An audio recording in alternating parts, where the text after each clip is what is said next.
we looked at was perhaps the most agonizing statement of all for Jesus. I believe as Christ took on the sins of the world, that sin that was upon him separated him from his Father. And in that time of spiritual agony, he cried out, my God, why have you forsaken me?"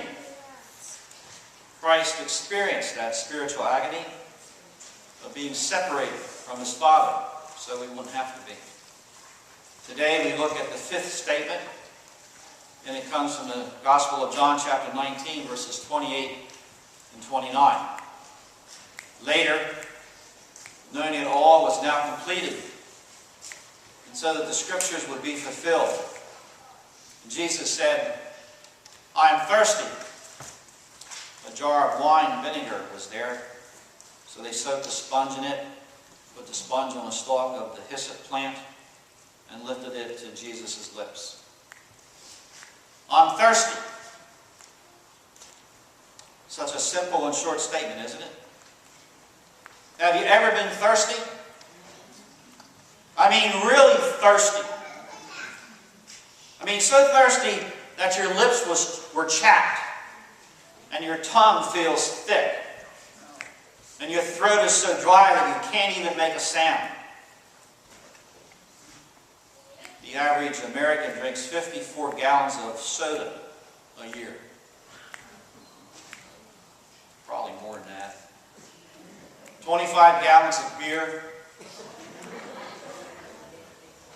I thought this one was a little low. 12 gallons of bottled water. I mean, bottled water sells pretty good today. How many times have your kids said to you, "I'm thirsty"? Many, many times. That's because it's a common condition of the human body. Your body has to have so much water or liquid in it for it to function properly. If you fail to hydrate your body the way you should, it can cause you to pass out. I've seen that happen a number of times to people over the years, where they get so dehydrated sometimes they even have to be put in the hospital. It's very important that we all need to have water. And so here's Jesus on the cross. His body is dehydrated. No wonder he was thirsty. Loss of blood, exposure, heat, exhaustion, dehydration. He's been on the cross now for 6 hours, and the sweat rolls off of him like buckets. It's hot, and the flies are buzzing around him, and the crowds are taunting him, and the blood mixes with the sweat as it pours off his body. There's a fever, pain in his head, and then cramps in your stomach, and then nausea sets in.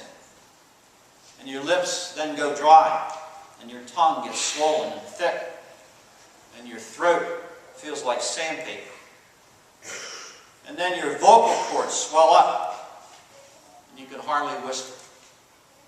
No wonder Jesus was thirsty. It took him everything he had to utter the single words that I am thirsty.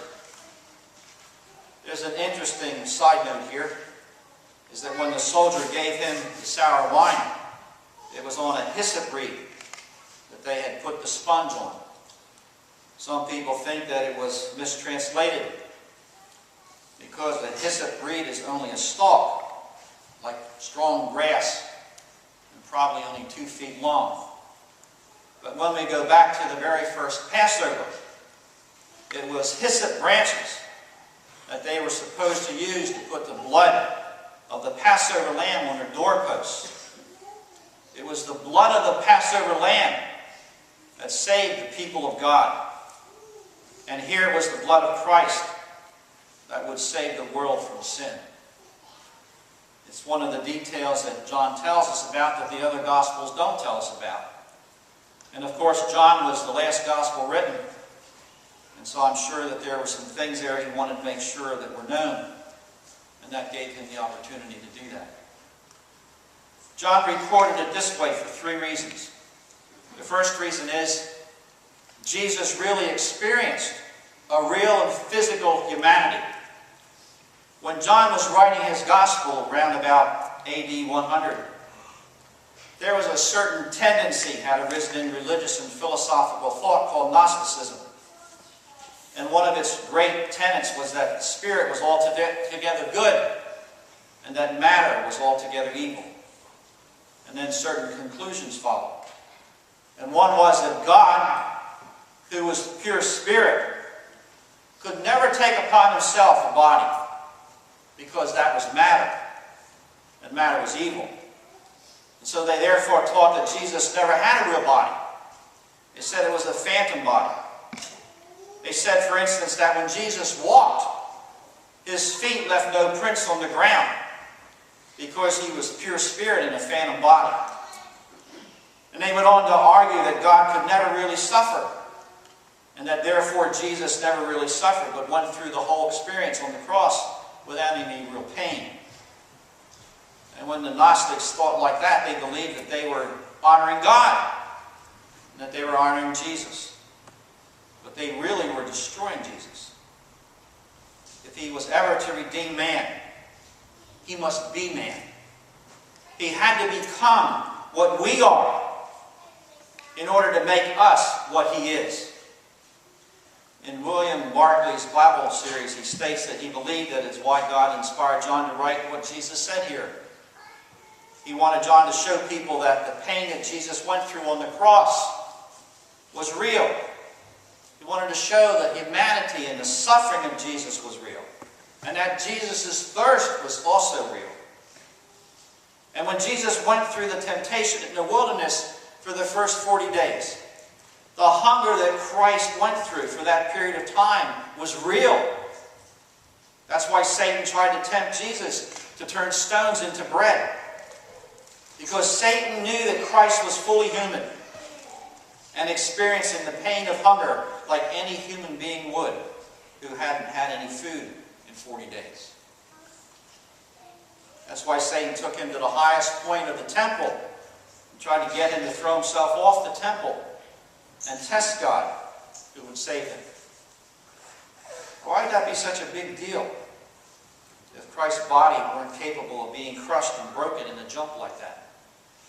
Why would Christ pray in so much agony in the garden that he began to literally sweat blood over what he was getting ready to go through? And doctors will tell you that it is absolutely humanly possible to do that. But if his pain weren't real, it would be no sweat. I think that God not only wanted the Gnostics of that time to know that Jesus' pain and suffering was real, but I think he wants us to know that as well.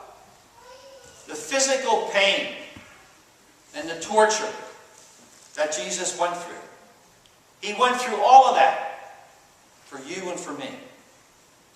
When Jesus wept over Jerusalem because of their rejection of him, those tears that he wept were real tears of hurt and pain. Even though Jesus isn't in the flesh today, I wonder if he might not be shedding tears over those of us who continue to reject him in our lives. He went through pain, and he went through suffering, and he went through the discomforts of the human body for you and for me. The second reason he recorded it this way is that Jesus really experienced the spiritual thirst. Last week we talked about the spiritual agony that Christ was in. As for the first time in his life, he experienced that separation from his Father. And when he made the statement, "I am thirsty," he was still experiencing that separation from the Father. And I believe that he was not only experiencing physical thirst, but also a spiritual thirst as well. I believe that John was inspired to record this statement as well to show us that when we are separated from our Father in heaven, that we too will have a thirst.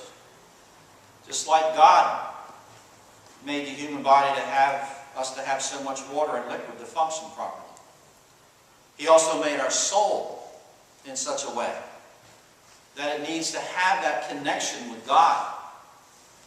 If we are separated from God, Our soul has a thirst.